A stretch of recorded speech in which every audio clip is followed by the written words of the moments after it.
Hey everybody, well, I'm recording this about an hour before the close, so the price quotes and bars won't be exactly accurate, but unless something crazy happens over the last hour of the trading day, it should be pretty close to end of day stuff.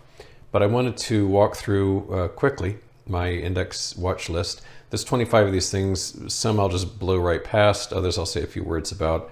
But I just thought as we anticipate the big CPI report tomorrow, just kind of drink in the general state of affairs. So here's the all world index. Of course, we've got three major tops here. The prior two had a wonderful long bear market. The most recent one had a pipsqueak little multi-month bear market that ended just before even 1 year had passed. And we've been fighting back ever since. And so this is really unresolved right now. This is still completely bullishly formatted. It would need to penetrate back into this green. Obviously, it's not going to get back into the green tent because time has passed, but I mean the price range of the green tent. It would have to get back into there to spoil this pattern. As it is now, it is not spoiled in the least. Dow Jones Composite, we have reached escape velocity on this one, starting to push above that channel. So yet another victory for the bears there, the bulls, excuse me. The Comp Q.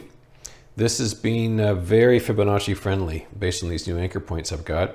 You can see here last year support again and again and again.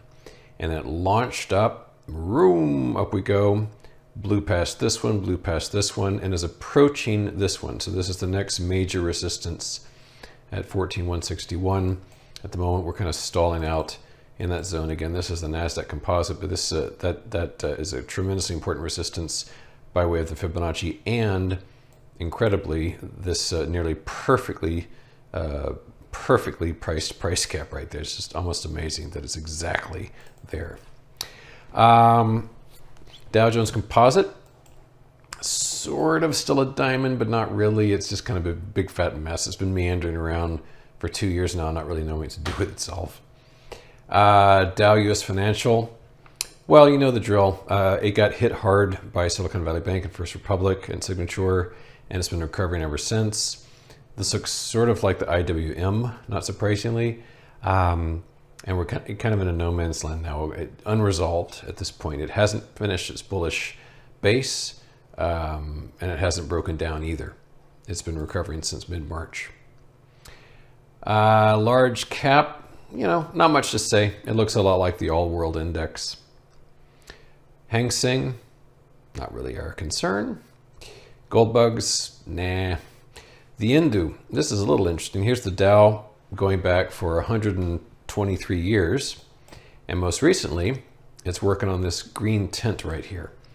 So a completion of this pattern, which would be a push above around 34,600, would be a big win for the bulls. That would be a very clean inverted head and shoulders. It would conquer this trend line.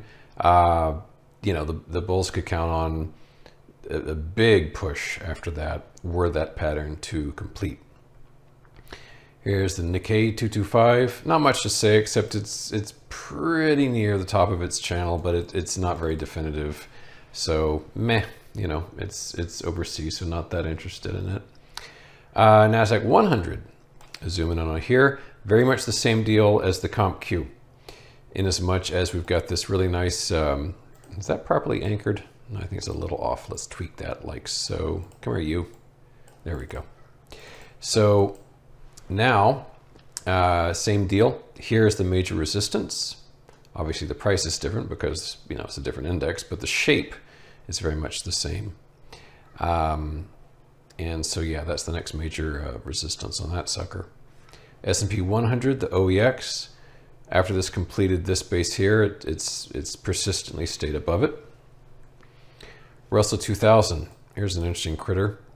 Fibonacci on this one too. We've been largely range bound on this, more or less for about 14 months. You can see here, bang, bang, bang, bang, bang, bang, bang, bang, just back and forth, largely within the confines of those two Fibonacci's, but meandering outside here and right now. So a bit of a mess, but those lines, or at least the ranges, are somewhat helpful because, and I'll just draw this temporarily, you can see that for just about a year and a half, it's been really just zipping around in that area. Nothing definitive at all, just a real struggle. Semiconductors, the SOX. This one is terrifically strong thanks to NVIDIA earlier this year, but it's kind of petering out right now. NVIDIA's stalled a bit, as has AMD. So this is kind of a question mark. This could actually fall pretty hard and still be completely bullish. In other words, if we fell way down to the top of this green portion, that would be, I mean, people would think the market's crashing. It would be so gigantic compared to how it feels now, but it could still be bullish if it respects that base. Here's the old S&P 500, and a couple of fibs on this one. Still bullish, still above its midline, and still a ways away from its next fib resistance up at 45.34. So that I have nothing bearish to say. Even I have nothing bearish to say about that chart. Here's the S&P equal weighted, and this is yet another victory for the bulls, because this had been sort of, the argument was that sure, the market's up, but it's mostly because of a few mega cap stocks. This is starting to dispense with that argument, because this is the equal weighted S&P 500, and we have pushed above that top right there, so that even that thin reed has broken. Here's another victory for the bulls. The Tadawal all share. This had been deliciously close to a breakdown. This being analogous with approximately here at the midline, but zoop, up it went well into its pattern. So that was yet another failure, another missed opportunity for the bears. It found perfect support there and went roaring higher into its pattern zone.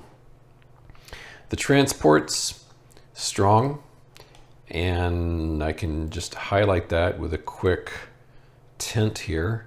Something along these lines, like so. Let's make it green.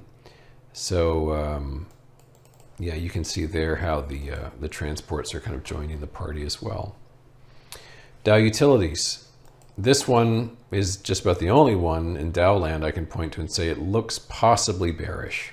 That could break down from its diamond pattern. The VIX, of course, has been completely trashed. We've gone from, nearly 90 back in the glory days to barely in the teens anymore. It's around 14 now. On occasion, it's gotten sub-teen on us, but you can see this has just been a wipeout, absolute wipeout. Even measured in short terms, back in October, we were in the mid-30s, and we're about a third of that right now. XAU, meh. XAX, this is the MX composite, plausibly a topping pattern, but considering how many topping patterns have been ruined, not holding my breath. XBD, the broker-dealer index, this one still looks okay, but once again, this could push above and out of this tent. In other words, if it gets above this left shoulder, then this is yet another ruined pattern and heartbreaker, but it's not quite there yet.